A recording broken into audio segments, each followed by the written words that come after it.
ระพุทธเจ้าให้คณะสงฆ์สวดพระพุทธมนต์เพื่อความเป็นสิริมงคลของบ้านเมืองและให้ประชาชนมีสติเกิดปัญญารอดพ้นจากภัยพิบัติได้สถานการณ์นี้ทุกคนตระหนักแต่อย่าตื่นตระหนกคนไทยต้องมีสติเพื่อฝ่าวิกฤตโควิด -19 ไปด้วยกัน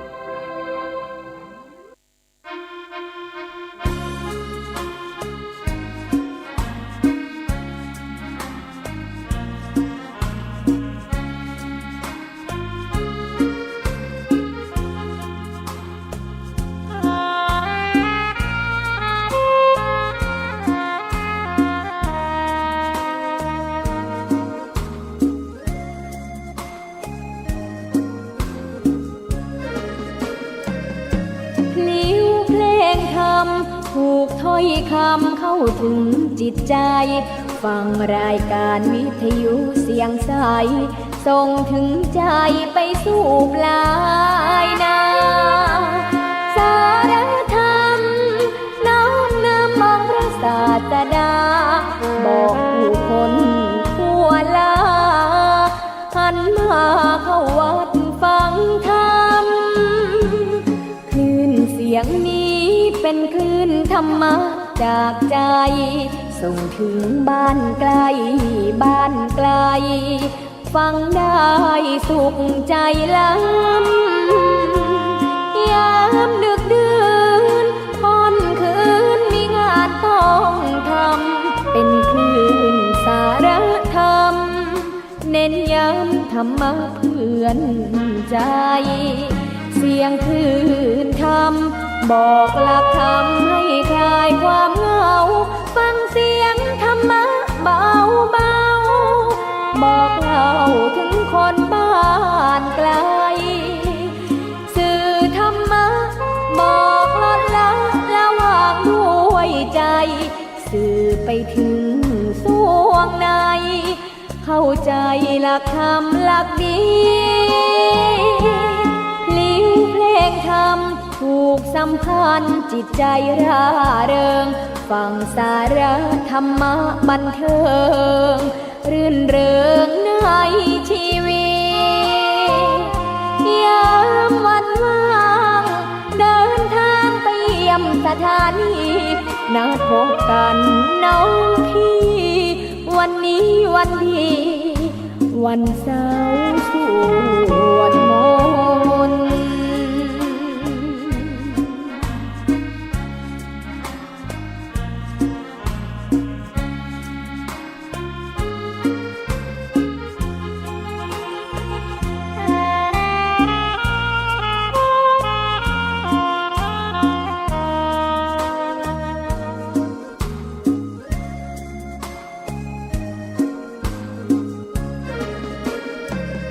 เสียงคลื่นธรรมบอกหลักธรรมให้คลายความเหงาฟังเสียงธรรมะเบาเบาบอกเล่าถึงคนบ้านไกลสื่อธรรมะบอกลดละละวางด้วยใจสื่อไปถึงสวงในเข้าใจหลักธรรมหลักดีเพลงธรรมถูกสัมพันธ์จิตใจร่าเริงฟังสาระธรรมะบันเทิงรื่นเริงในชีวิตยามวันว่างเดินทางไปเยี่ยมสถานีนัดพบกันน้องพี่วันนี้วันดีวันเสาร์สวดมนต์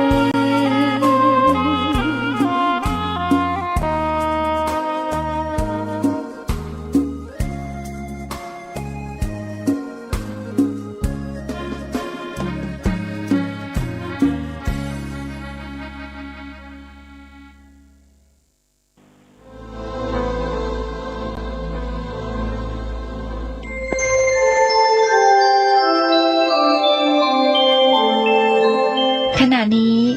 ท่านกำลังฟังสถานีวิทยุกระจายเสียง FM 104.5 เมกะเฮิรตซ์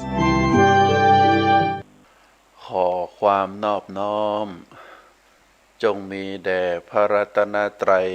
เจ้าสามประการพระรัตนตรัยองค์ที่หนึ่งคือพระพุทธพระรัตนตรัยองค์ที่สองคือพระธรรมพระรัตนตรัยองค์ที่สามคือพระสงฆ์ข้าพระพุทธเจ้าขอเคารพนบนอบกราบไหว้แตบไตรไวยสาพระรัตนตรัยเจ้าจึงถึงสามประการด้วยความเคารพสักการะเป็นอย่างยิ่งขอถวายความเคารพพระมหาเถรานุเถระเจ้าคณะพระสังฆาธิการครูบาอาจารย์ที่เคารพจุตนจุองค์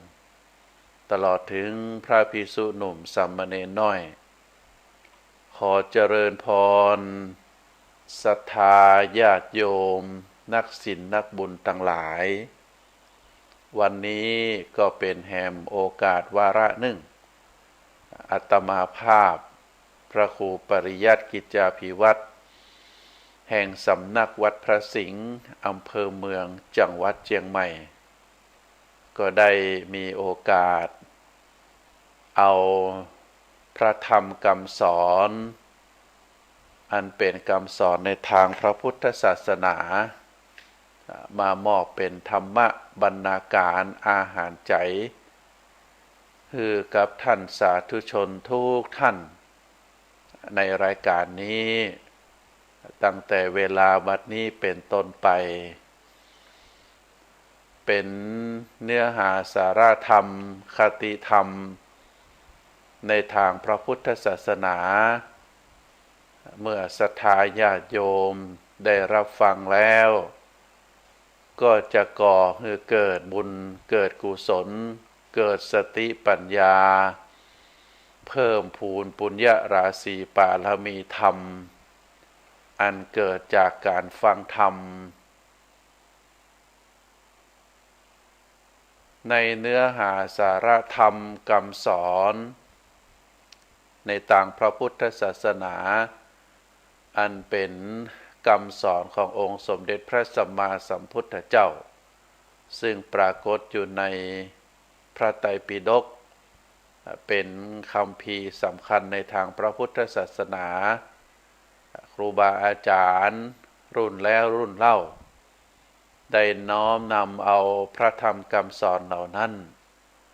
มาอธิบายมาแสดงมาพรรณนาคือศรัทธาญาติโยมได้ฟังได้เข้าใจแต่ละรูปแต่ละท่านครูบาอาจารย์นั้นท่านก็จะมีทำนองมีแนวในการอบรมสั่งสอนเทศนาตามแนวทางความถนัดของแต่ละรูปแต่ละท่านบางรูปบางท่านก็มีแนวทางในการอธิบายตลกขบขันแฝงไปโดยเนื้อหาสาระธรรมบางรูปบางท่านท่านก็อาจจะ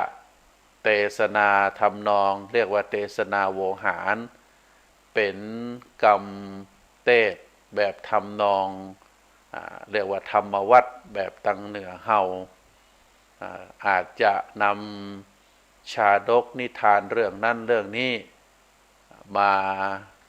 เล่ามาขานมาเทศนาสั่งสอนในเนื้อหาสาระธรรมเหล่านั้นอาจจะผูกเป็นเรื่องมีตัวละครแต่ก็แฝงไปด้วยคุณธรรมจริยธรรมอันมีถึงฝ่ายดีและฝ่ายบดี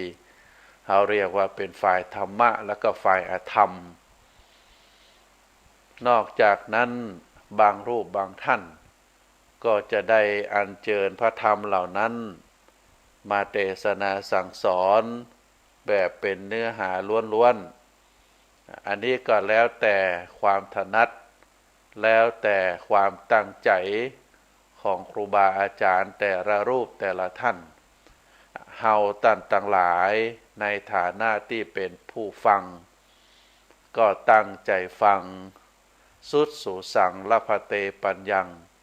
การฟังที่ดีย่อมได้ปัญญาสิ่งสำคัญที่สุดความต้องการของเราก็คือได้ปัญญามาพิจารณาเนื้อหาสาระธรรมนั้นแล้วก็บวกไปโดยความมีสติคือความระลึกได้ควบคุมจิตควบคุมใจคือน้อมนำเอาพระธรรมคำสอนเหล่านั้นมาเข้าสู่จิตสู่ใจเมื่อได้ตั้งใจฟังโดยมีสติแล้วได้พิจารณาเนื้อหาสาระธรรมเหล่านั้นก็จะเกิดองค์ความรู้เขาเรียกว่าเกิดปัญญาเพราะฉะนั้นการสั่งสมปัญญาเรียกว่าปัญญาปารมีคำว่าปารมีก็คือการสั่งสม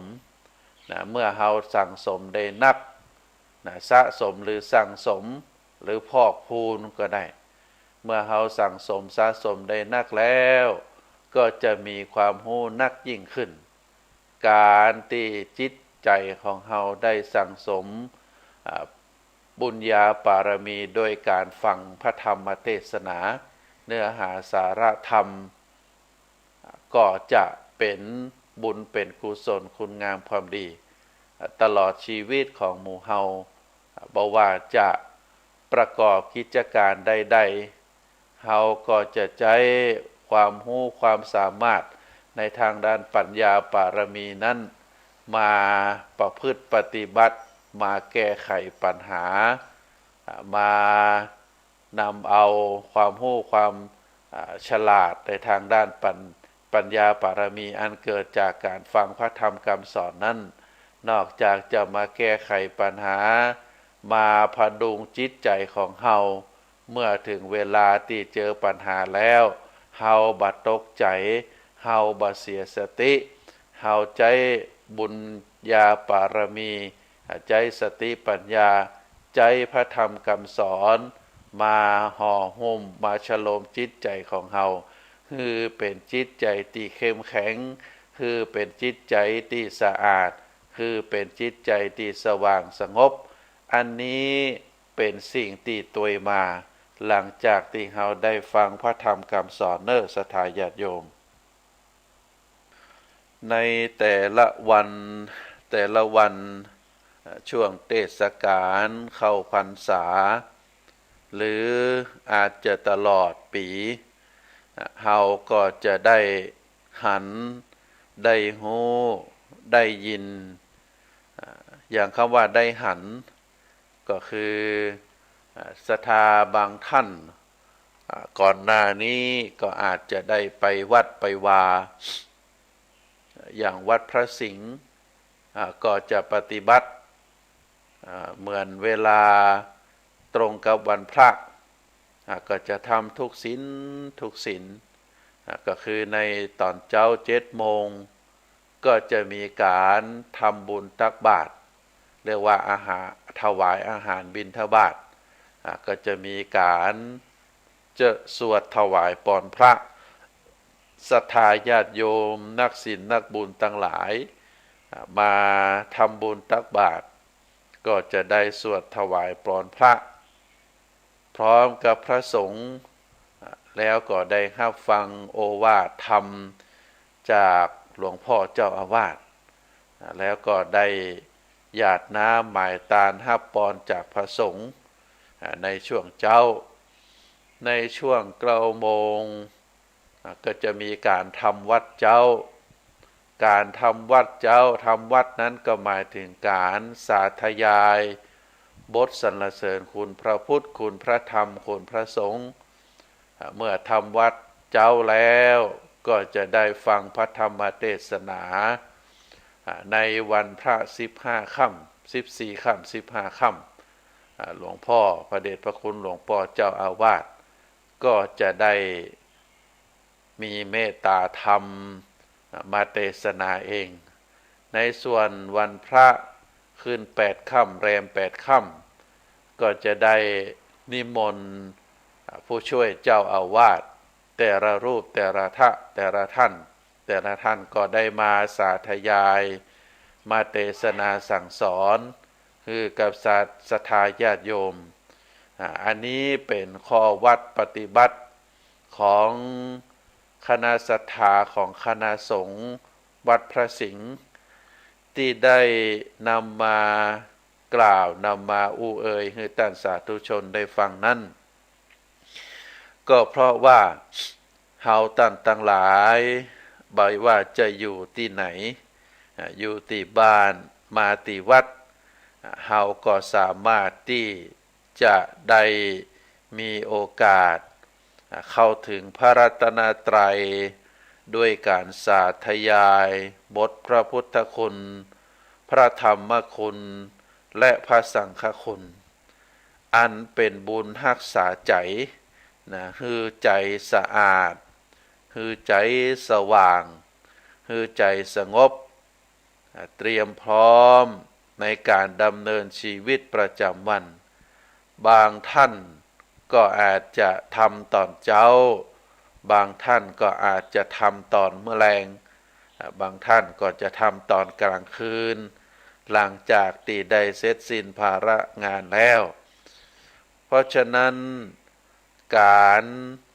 สาธยายบทพระพุทธคุณพระธรรมคุณพระสังฆคุณก็ดีการได้ฟังพระธรรมคำสอนย้ำเตือนคือเจ้าพุทธของเฮาที่ครูบาอาจารย์ได้ช่วยการการเทศนาสั่งสอนแนะนำก็เพื่อที่จะให้เจ้าพุทธเฮาได้เกิดสติปัญญา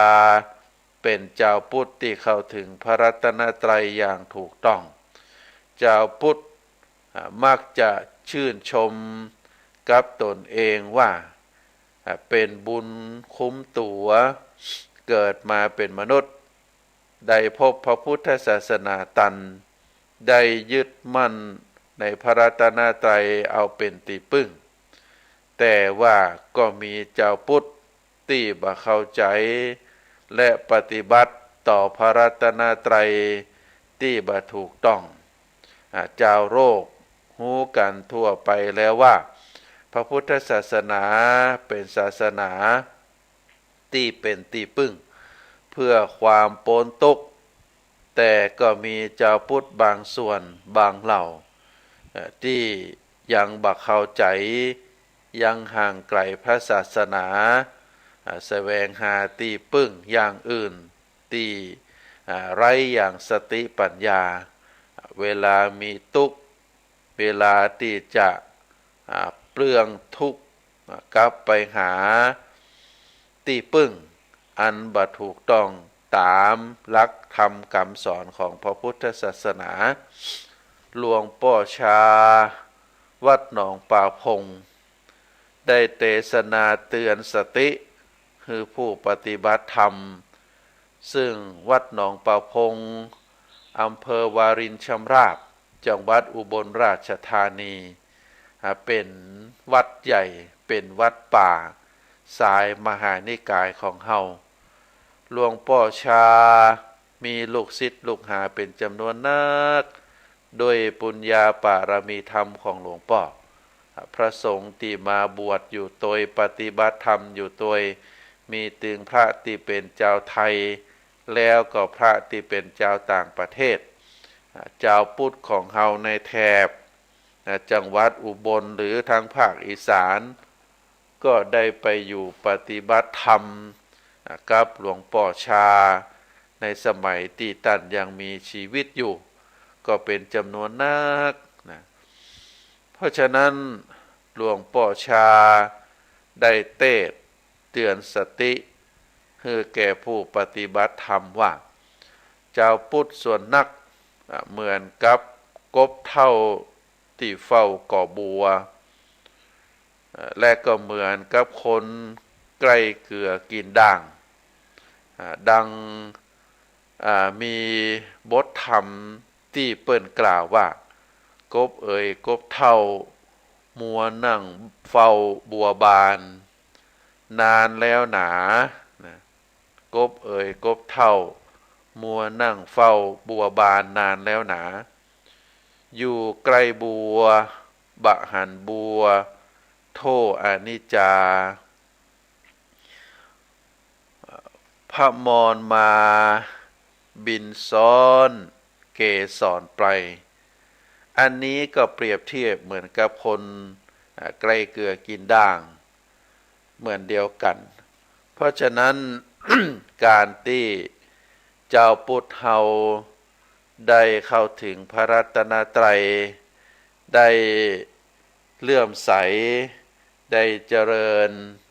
บทสรรเสริญคุณพระพุทธคุณพระธรรมคุณพระสงฆ์ตึงวันบางท่านก็บ่ได้ไปติวัดแต่ก็ได้ยินได้ฟังทางคลื่นสถานีวิทยุคลื่นพระพุทธศาสนาแห่งนี้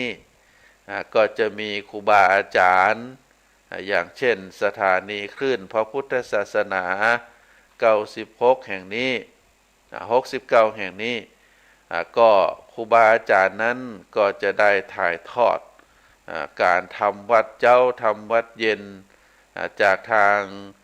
วัดพระธาตุดอยสุเทพให้เฮาได้ฟังเป็นตึงวันถ้า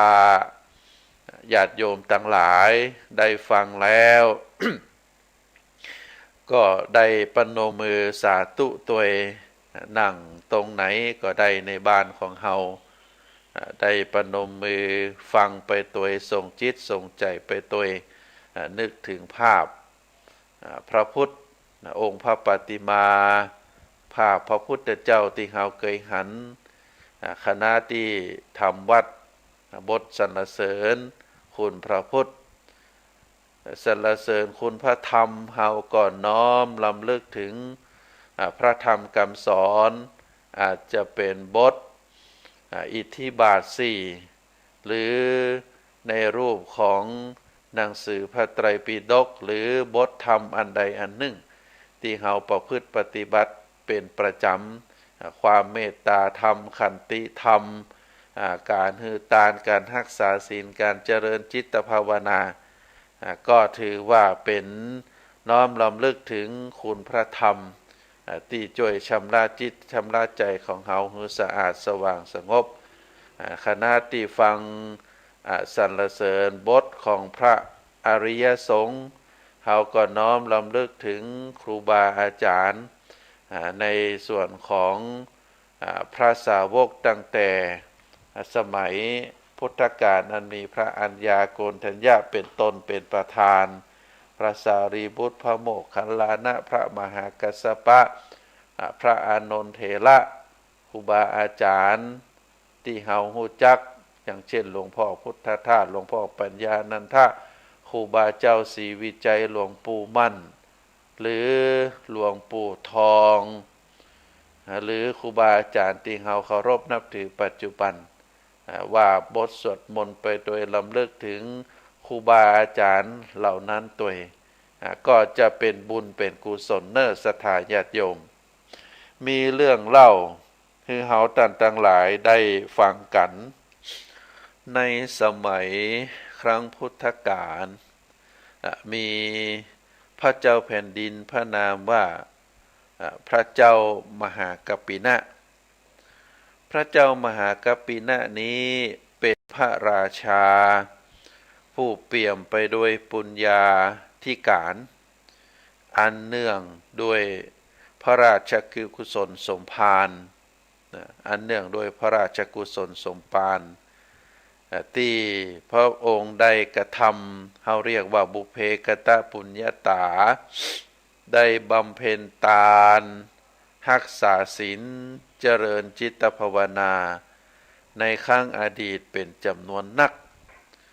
ในการสมัยที่เกิดเป็นพระเจ้าแผ่นดินพระนามว่ามหากัปปินะนั้นได้ยินได้มีพระราชศรัทธาต่อพระรัตนตรัยพระองค์ได้ทราบข่าวเรียกว่าเป็นข่าวลือว่าพระพุทธพระธรรมพระสงฆ์อุบัติขึ้นแล้วพระองค์ก็ได้ฮืออามาตย์ได้นำม้าตัวโปรดของพระองค์ออกสืบข่าวพระรัตนตรัยที่อุบัติขึ้นแล้วในโลกอามาตย์ ออกสืบข่าวไปทุกสารทิศกลับมารายงานคือพระองค์ได้ทราบว่าจากการที่ได้ออกไปสืบข่าวตามที่พระพุทธองค์ได้รับสั่งมาบัดได้พบข่าว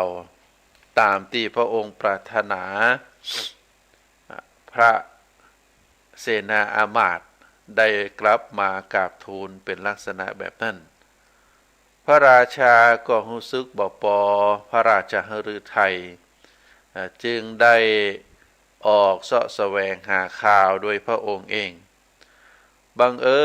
ญได้ไปปะกับกลุ่มปอกกาม้าหมู่ใหญ่จอดเกวียนพักอยู่ระหว่างทางจึงได้เสด็จเข้าไปเยี่ยมถามจึงได้ทราบข่าวว่า ปอกกากลุ่มนี้ได้เดินทางไกลมาจากกรุงสาวัตถีพระองค์ก็จึงได้สนพระทัยจึงตรัสถามว่า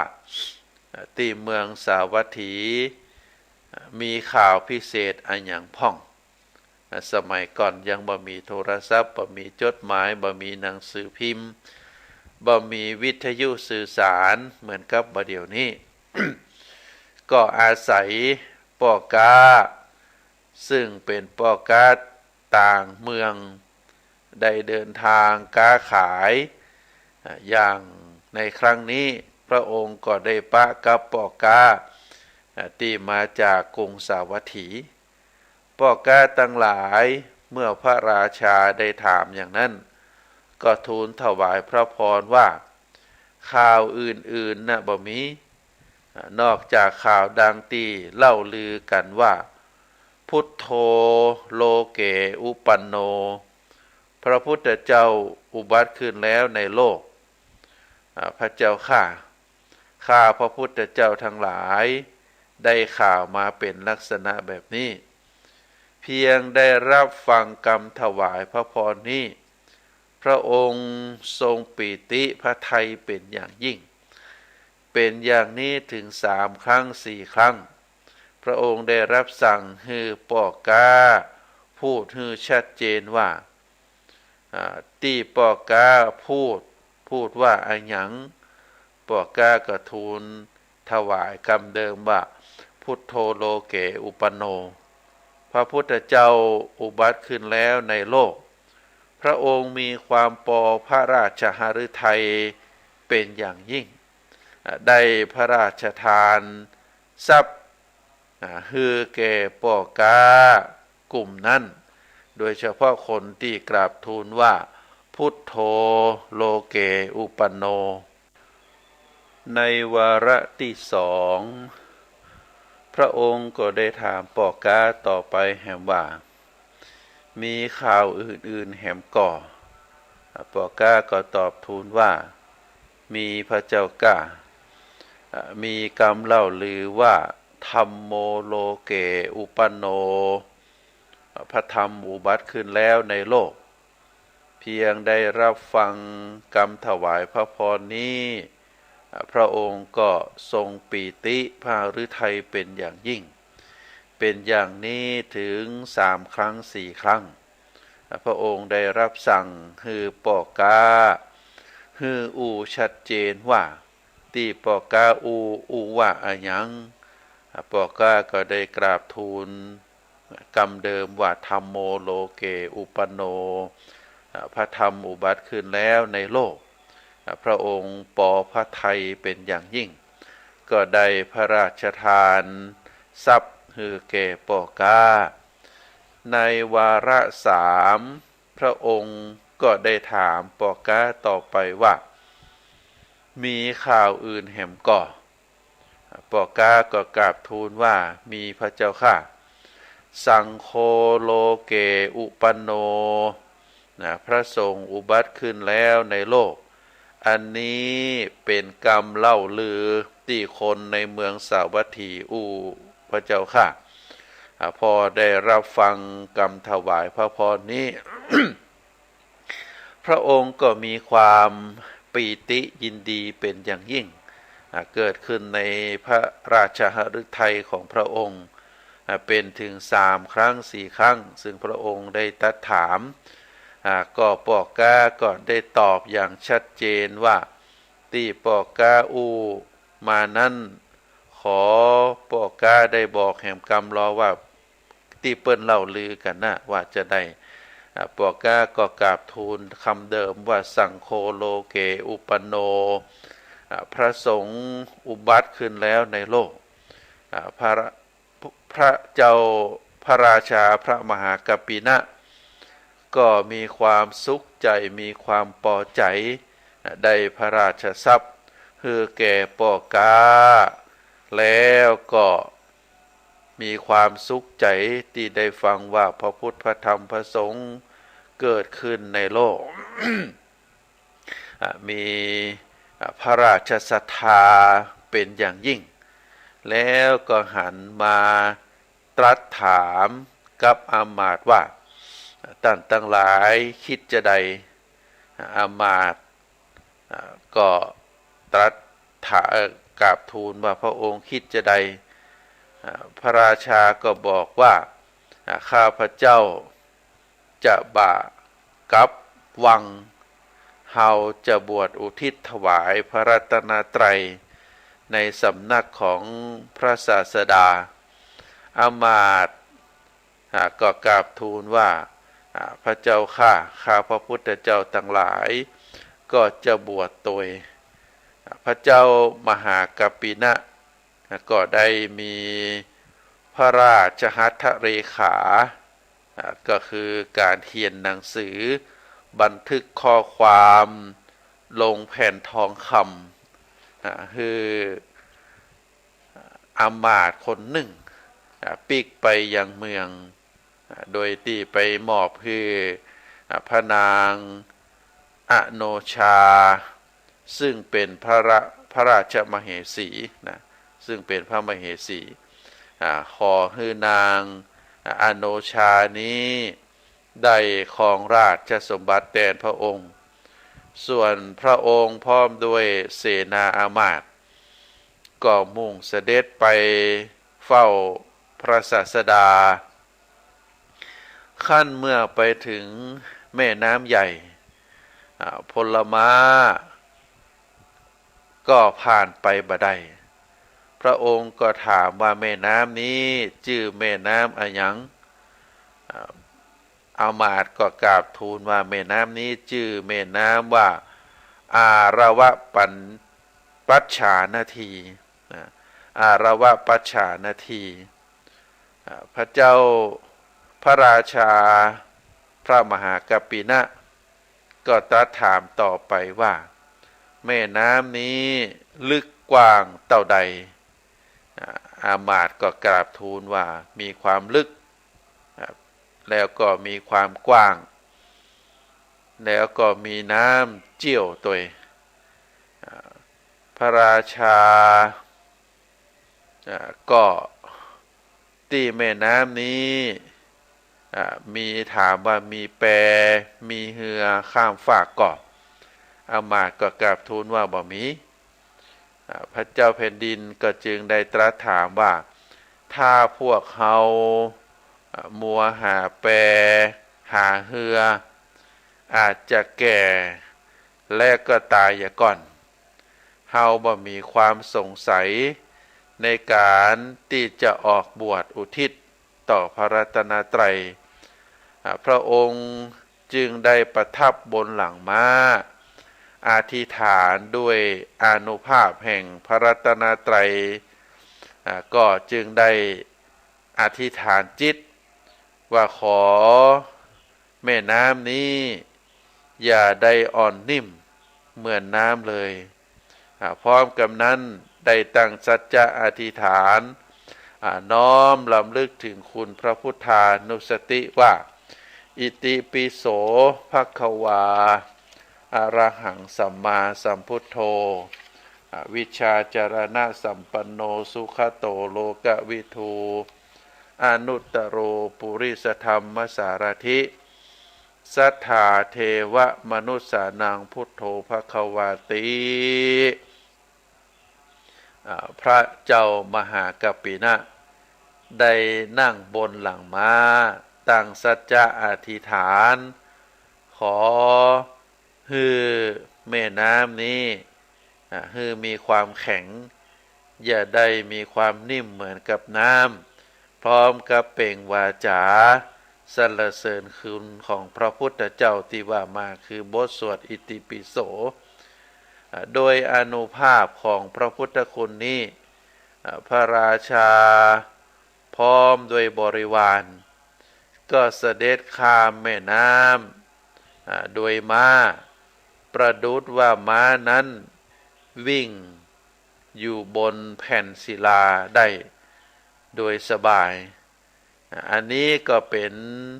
เรื่องเล่าขานปรากฏเนอศรัทธาญาติโยมปรากฏคือได้ทราบว่าพระเจ้าแผ่นดินพระนามว่าพระมหากัปปินะ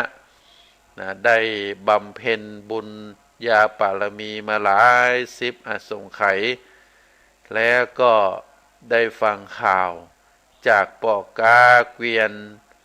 ว่าพระพุทธเจ้าพระธรรมเจ้าพระสังฆเจ้าอุบัติขึ้นแล้วในกรุงสาวัตถีพระองค์มีความมุ่งมั่นปรารถนาที่จะเข้าไปเฝ้าพระพุทธเจ้าด้วยความเลื่อมใสศรัทธาในพระรัตนตรัยก็ได้เสด็จไปพร้อมกับเสนาอามาตย์มาถึงแม่น้ำสายหนึ่งก็ปรากฏว่าข้ามมาได้เป็นแม่น้ำลึกแล้วก็แปรเหือก็บ่มีก็ได้กล่าวกับเสนาอามาตย์ว่าถ้าเฮามัวต่อแปรต่อแปลงเหือก็ใจเวลาเมินบางทีเฮาอาจจะตายก่อนเพราะความตายมาถึงชีวิตนั้นเป็นความตายที่บ่แน่นอนอาจจะเกิดขึ้นได้ก็ได้ตั้งสัจจะอธิษฐานโดยปุญญาปารมีของพระองค์ในฐานะที่บำเพ็ญบุญมาโดยตลอดทุกภพทุกชาติก็ดีโดยแรงอธิษฐานที่จะเข้าไปเฝ้าพระบรมศาสดาก็ดีก็จึงได้อธิษฐานบทสรรเสริญคุณพระพุทธเจ้าว่าอิติปิโสปรากฏว่าเมื่อได้สรรเสริญคุณสวดสาธยายบทอิติปิโสเสร็จเรียบร้อยแล้วก็ได้กระตุกม้าคือข้ามแม่น้ำนั้นปรากฏว่าม้านั้นก็ได้ข้ามแม่น้ำนั้นเหมือนกับเดินอยู่บนแผ่นหินอันนี้ได้มีเรื่องเล่าขานมาจากที่พระองค์ได้ข้ามแม่น้ำแล้วก็ได้ไปปะแม่น้ำสายที่สองก็ข้ามมาได้เหมือนเดียวกันถามอามาตย์ว่าแม่น้ำนี้ชื่ออะไรยังอามาตย์ก็กราบทูลว่า แม่น้ำสายที่สองชื่อว่านีละวาหะนาทีนะนีละวาหนะนาทีเป็นแม่น้ำที่มีความกว้างใหญ่ไพศาลประมาณกึ่งโยชน์พระราชาก็สอบถามแล้วก็บ่มีแปรบ่มีเหือข้ามฟากพระองค์ก็ตั้งสัจจะอธิษฐานว่าเฮาจะบวชอุทิศต่อพระรัตนตรัยก็จึงได้ตั้งสัจจะอธิษฐานโดยอานุภาพแห่งพระรัตนตรัยขอให้แม่น้ำนี้อย่าได้อ่อนนิ่มเหมือนกับน้ำเลยแล้วก็ได้สาธยายบทในบทสวดมนต์สรรเสริญธรรมานุสติวัสวาคาโตภควตาธัมโมสันทิฏฐิโกอากาลิโกเอหิปัสสิโกโอปนายิโกปัจจัตตังเวทิตโพวินยูหิโดยอานุภาพของพระธรรมคุณนี้พระราชาพร้อมด้วยบริวาร ก็เสด็จข้ามแม่น้ำโดยม้าประดุจว่าม้านั้นวิ่งบนแผ่นศิลาเหมือนเดียวกันแล้วก็เมื่อข้ามแม่น้ำใหญ่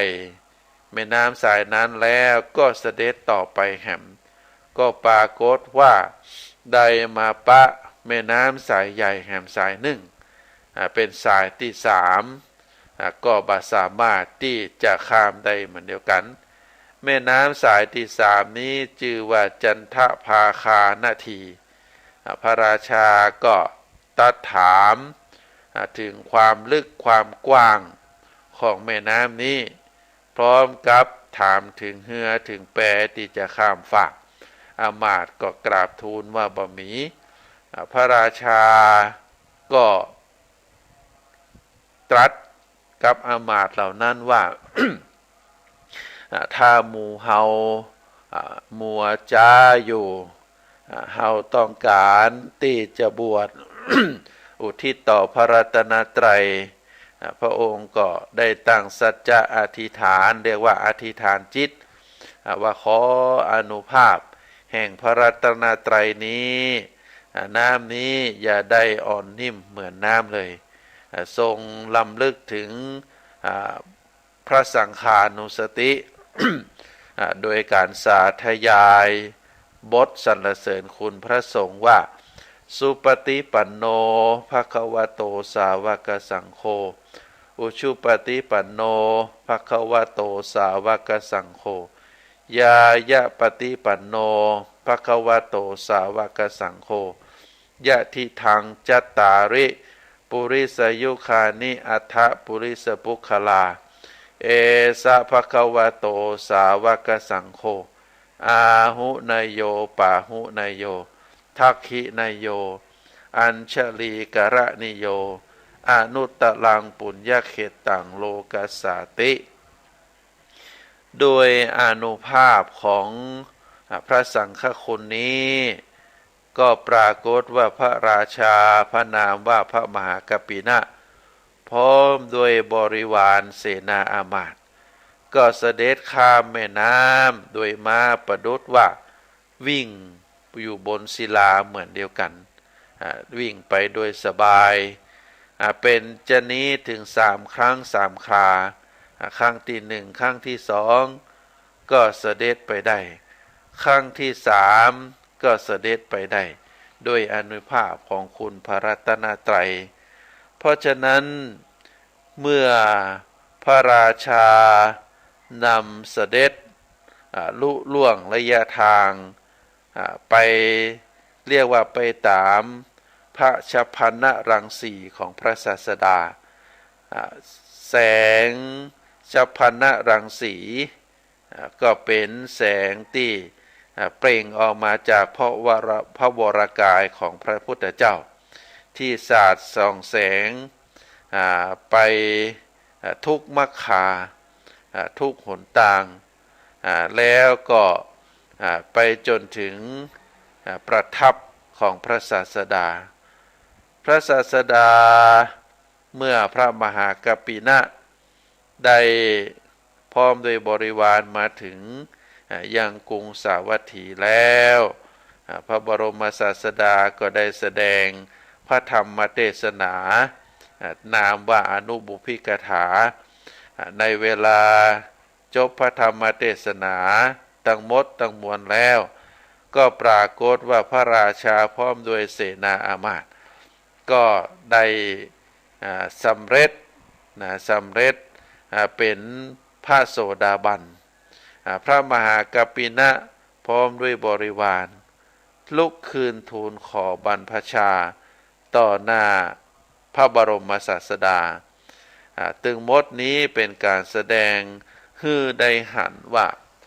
อานุภาพของพระรัตนตรัยอันเป็นแก้วอันประเสริฐของเจ้าพุทธของเฮาว่าบ่มีที่อื่น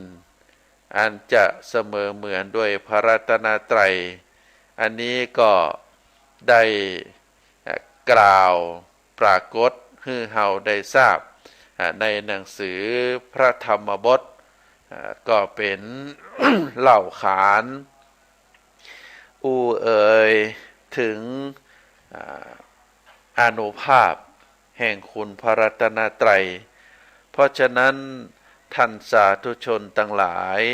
เฮาท่านทั้งหลายในฐานะที่เป็นเจ้าพุทธเฮาก็ควรจะเคารพนบนอบกราบไหว้โดยการสาธยายมนต์สาธยายบทสรรเสริญคุณพระพุทธพระธรรมพระสงฆ์ถึงวันก็จะเป็นบุญเป็นกุศลประการที่หนึ่งบทสรรเสริญคุณพระรัตนตรัยคุณพระพุทธคุณพระธรรมคุณพระสงฆ์นั้นมีฤทธานุภาพสามารถที่จะปกป้องคุ้มครองให้เฮาท่านทั้งหลายได้แคล้วคลาดได้คลาดแคล้วจากเหตุภัยต่างๆแล้วก็จะทำสิ่งสำคัญก็คือทำให้จิตใจของเฮาสงบจิตใจเฮาเป็นสมาธิขณะที่เฮาสาธยายบทสรรเสริญคุณพระรัตนตรัยอยู่นั้นเฮาเป่งด้วยจิตด้วยใจทำกายให้ตรงดำรงสติให้มั่นปนมมือไว้กลางอกบางท่านที่ได้แล้วก็ว่าปากเปล่าท่านที่ยังบ่ได้เตื้อก็ดูหนังสือไปตัวก็ได้นะเมื่อว่าไปแล้วทีละบททีละบทจะบทสั้นบทยาวก็แล้วแต่ก็ขอให้เปล่งวาจาเป็นลักษณะแบบนี้อาจจะเป็นตอนเจ้าก็ได้อาจจะเป็นตอนแม่แรงก็ได้หรือตอนเมื่อคืนก่อนนอนก็ได้ท่านสาธุชนอาจจะเคยได้ยินในเทศกาลสำคัญหรือในช่วงเวลาที่มีเวลาเฮาก็มักจะได้ยินว่าอาจจะสวดอิติปิโส108 ครั้งนะหรือถ้ามันเมินไปก็ย่อเหลือสัก9 ครั้งนะ9 รอบ 9 ครั้งก็เป็นบุญเป็นกุศลหรือถ้ามันยังมีเวลามานักเตื้อก็ได้สัก3 รอบก็ดีนะได้สัก3 รอบก็ดีการได้สาธยายบทอันเป็นสรรเสริญคุณพระรัตนตรัยก็จะเป็นสิ่งที่ดีเป็นสิ่งที่งามเป็นสิ่งที่เหมาะสมเป็นทำให้เฮาเกิดสติปัญญาเกิดเรียกว่าเกิดความมีจิตใจเป็นสมาธิแล้วก็เกิดบุญเกิดกุศลด้วยบทสาธยายสรรเสริญคุณบุญพระพุทธพระธรรมพระสงฆ์นี้ก็จะเป็นบุญรักษาใจให้ใจเฮาสะอาดให้ใจเฮาสว่างให้ใจเฮาสงบก็จะเป็นการเข้าถึงพระรัตนตรัยที่ถูกต้องก็จะเป็นบุญคุ้มตัวเฮาเกิดมาเป็นมนุษย์ได้พบพระพุทธศาสนาได้ยึดถือพระรัตนตรัยเป็นที่ปึ้งอันนี้เป็นแนวทางที่เจ้าพุทธเฮาประพฤติปฏิบัติก็ขออนุโมทนาศรัทธาญาติโยมทุกท่านที่ได้รับฟัง รายการนี้แล้วก็ได้ประพฤติปฏิบัติตามที่ได้เอ่ยมาซึ่งหลายผู้หลายท่านหรืออาจจะเกือบทุกท่านก็ได้ประพฤติปฏิบัติสาธยายบทสรรเสริญคุณพระรัตนตรัยคุณพระพุทธคุณพระธรรมคุณพระสงฆ์เป็นประจำในชีวิตประจำวันอยู่แล้วก็ขออนุโมทนาบุญเฮาก็ถือว่าเฮาได้แคล้วคลาดปลอดภัยอยู่อย่างมีความสุขมาจนถึงปัจจุบันนี้ก็เพราะว่าอานุภาพแห่งคุณพระรัตนตรัยอานุภาพแห่งบุญกุศลที่เฮาได้ประพฤติปฏิบัติบ่ว่าจะได้บำเพ็ญทานบ่ว่าจะได้รักษาศีลบ่ว่าจะได้เจริญจิตภาวนาด้วยการสวดมนต์ไหว้พระสรรเสริญคุณพระรัตนตรัย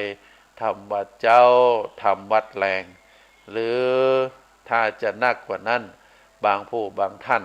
ก็ได้สวดธรรมจักรปวัตนสูตรบางผู้บางท่านก็ได้สวด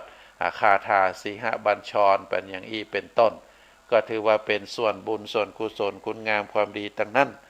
อาตมาภาพก็ขออนุโมทนาบุญเนอในวาระโอกาสสุดท้ายของรายการนี้ก็ขอตั้งจิตอธิษฐานด้วยเดชะบารมีคุณพระพุทธคุณพระธรรมคุณพระสงฆ์ตลอดถึงบรรดาสิ่งศักดิ์สิทธิ์ทั้งหลายอันมีเดชะบารมีของหลวงพ่อพระพุทธสิหิงค์วัดพระสิงห์เดชะบารมีของพระธาตุหลวงเดชะบารมีของนักศิลป์นักบุญแห่งเจ้าล้านนาไทยคือครูบาเจ้าศรีวิจัยก็ได้รวมกันเป็นตบะเป็นเดชะเป็นพระปัจจัยอำนวยพรให้ศรัทธาญาติโยมทุกท่านที่ฟังรายการนี้ได้มีความสุขได้มีความเจริญนิราชขาดแคลนจากทุกโศกโรคภัยพยันตรายทั้งหลายทั้งมวลจงเจริญด้วยจตุรพิธพรชัยมีอายุวันนะสุขภาละปฏิภาณธนสารธรรมสารสมบัติรุ่งเรืองโดยลาภยศสุขสรรเสริญจงทุกประการเทินขอเจริญพร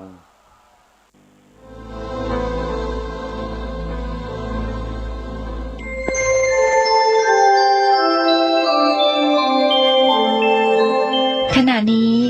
ท่านกำลังฟังสถานีวิทยุกระจายเสียงพระพุทธศาสนา FM 104.5 เมกะเฮิรตซ์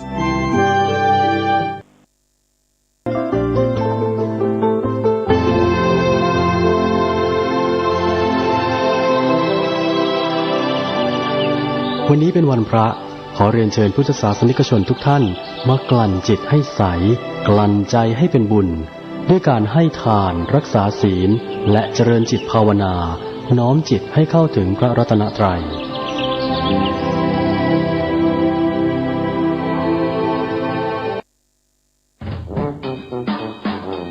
PM เป็นพิษโควิดเป็นภัยใส่ใจสุขภาพ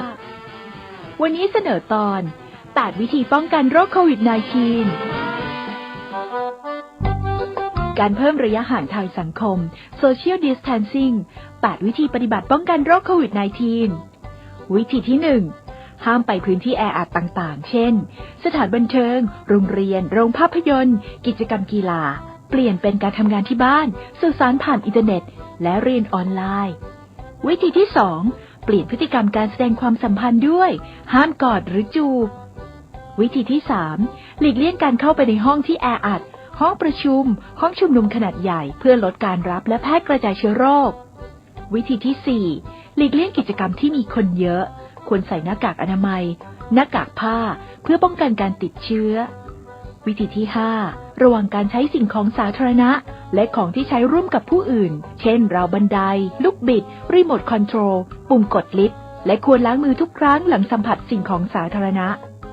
วิธีที่ 6 ควรหลีกเลี่ยงชั่วโมงเร่งด่วนในสถานที่ที่มีคนเยอะ เช่น รถสาธารณะหรือร้านสะดวกซื้อ วิธีที่ 7 ควรอยู่ห่างๆกันอย่างน้อย 1-2 เมตรเพื่อลดโอกาสการรับและแพร่กระจายเชื้อโรค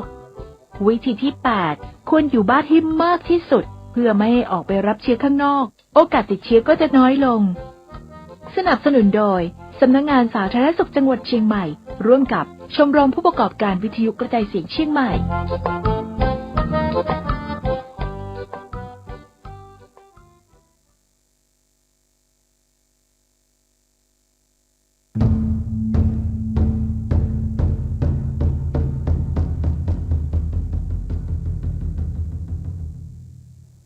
วัดเจ็ดยอดพระอารามหลวงขอเชิญร่วมบุญใหญ่ครั้งประวัติศาสตร์กับการบูรณะโบราณสถานที่มีอายุเก่าแก่กว่า500 ปี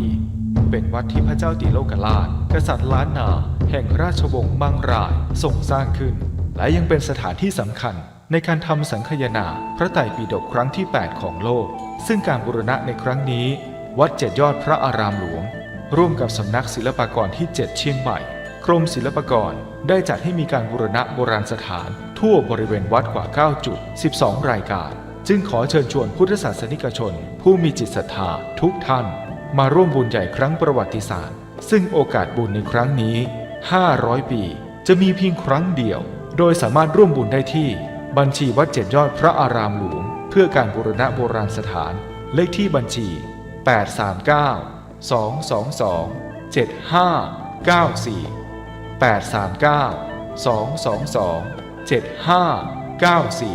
นาคารไทยพาณิชย์สาขานิมมานเหมินหรือติดต่อสอบถามเพิ่มเติมได้ที่ Facebook วัด7 ยอดพระอารามหลวงโทร 089 261 3849 และ 0878630155